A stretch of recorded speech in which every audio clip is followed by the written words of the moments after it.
নাম্বারটা দে। নাম্বার কথা বল। এই কে? এই কে মানে?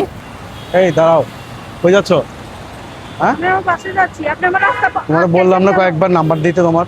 আমি নাম্বার দিতে পারবো না। কেন নাম্বার দিবা না? আমি নাম্বার দিই না কাউকে। আমাকে নাম্বার দাও। পারবো না। দিতে বলছি না তোমাকে? দিব না, দেখে তোমার আমার রাস্তা যাইতে এই দাঁড়াও, তোমার পিছনে আর কতবার ঘুরবো আমি? হ্যাঁ, আপনাকে কি ঘুরতে বলছিলাম আমি? আমার নাম্বার নিচ্ছেন কেন? আমি বলছি তোমাকে আমার ভালো লাগছে মানে তোমাকে দিতে হবে। রাস্তাঘাটে বেরোতে পারি না আমরা মেয়েরা, তোরা কি শুরু করছো? কথাবার্তা এমন করে কেন বলতেছো? তোরা কি শুরু নাম্বার দিয়ে- করছো? আজকে নাম্বার দেখে দিয়ে- আমার রাস্তা যাইতে। আজকে নাম্বার দিয়ে যা, নাম্বার দিয়ে যা। নাম্বার দিব না, দেখে সর। আমি তোর বললাম না তোর আজকে যাইতেও দিব না। ভাই সরো তো, ভাই হয় তুই আমার সাথে সরো তো, রিলেশন করবি না, please। আজকে তোরা যাইতে দিব না। দিবি? নাম্বারটা দে। নাম্বার দিব না। নাম্বারটা দিতে বলছি না তোরা? আমি নাম্বার দিব না। নাম্বার দে। নাম্বারটা দে। এই নাম্বারটা দে। নাম্বারটা দে। নাম্বার দিব দিবি? না। হ্যাঁ, নাম্বার এই। দিবি না? ভাই আপনি একটু দেখেন না প্লিজ। কি আপনার অন্যদের আমার অন্যরা অন্য অন্য ধরনের কেন? টানা টানি টানাটানি করতেছে ভাই। এটা আমরা নিজেরা নিজেরাই